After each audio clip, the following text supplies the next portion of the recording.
Selamat pagi. Pada kesempatan ini saya akan menjelaskan tentang pengukuran waktu kerja dengan metode tidak langsung. Sebelum itu, saya memperkenalkan diri. Nama saya Hendra Wijaya. Nomor NIM saya 211-2012 dari Tin Pagi. Yang sebelum itu saya menjelaskan tentang metode pengukuran waktu kerja. Pengukuran kerja yaitu pengukuran langsung dan pengukuran tidak langsung. Pengukuran langsung itu menggunakan stopwatch, time study, dan word sampling. Pengukuran tidak langsung itu data waktu baku gerakan itu terdiri dari work factory atau WF system atau manner operation, sequence time atau MOS system atau motion time measured MTM system. Lalu ada itu pengukuran waktu tidak langsung, yaitu pengukuran waktu kerja tidak langsung adalah melakukan perhitungan waktu kerja tanpa si pengamatan harus berada di pekerjaan diukur. Di sini aktivitas yang dilakukan hanya melakukan perhitungan waktu kerja dengan membaca tabel-tabel tersedia, yaitu dengan mengetahui jalannya pekerjaan melalui elemen-elemen pekerjaan atau elemen-elemen gerakan. Cara ini biasanya dilakukan oleh dalam aktivitas data waktu baku atau standar data dan data waktu gerakan atau predicament time system. Metode pengukuran waktu secara tidak langsung ada data waktu baku, data waktu gerakan atau work factor atau WF system. Sistem ini memungkinkan untuk menetapkan waktu pekerjaan manual dengan data suatu gerakan.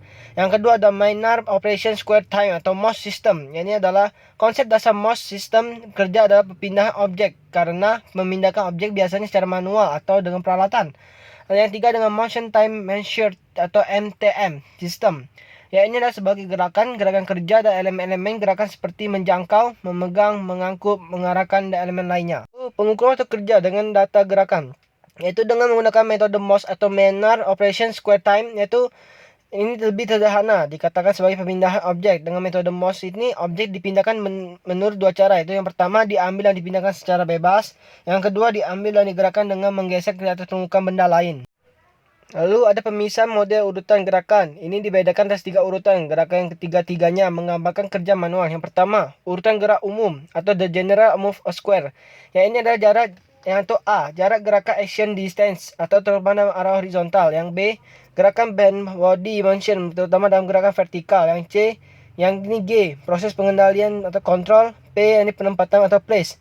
Habis itu yang kedua yaitu urutan gerakan tak terkendali atau the control move a sequence.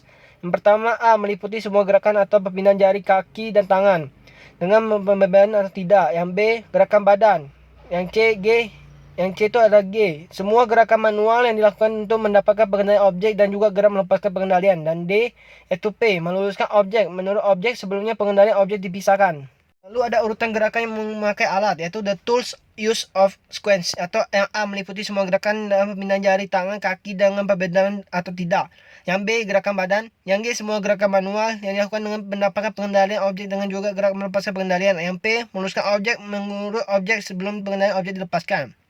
Contoh di samping adalah tabelnya, yaitu ada perhitungan waktu baku praktikan dengan eksistensi dengan MOS, yaitu menurut data di atas dapat dengan waktu normal acceleration tanpa mempertimbangkan waktu kelonggaran. Dibutuhkan 7 menit 36,48 detik operator secara normal. Berdasarkan penelitian tersebut, faktor mengakibat adanya kelonggaran faktor terutama dan tenaga yang dikeluarkan 3%, sikap kerja 1%, gerakan kerja 0%, kelelahan mata 7%, keadaan suhu tempat kerja 5%, keadaan atmosfer 3%, keadaan lingkungan yang baik ada 0%.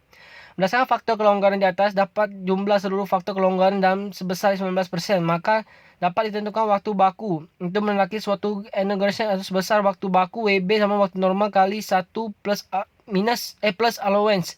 Itu sama dengan 13,626 kali 1,19 sama dengan 16,215 atau menit atau 16 menit 12 detik.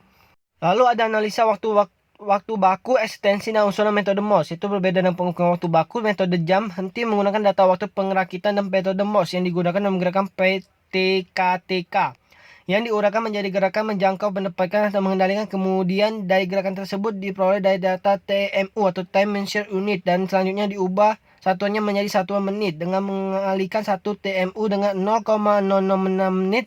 Setelah satuan MTMU diperoleh, maka nilai tersebut merupakan nilai waktu normal. Dan selanjutnya menghitung waktu baku dengan mengalihkan data waktu normal dengan 1 plus P. Sekian dari video saya. Terima kasih.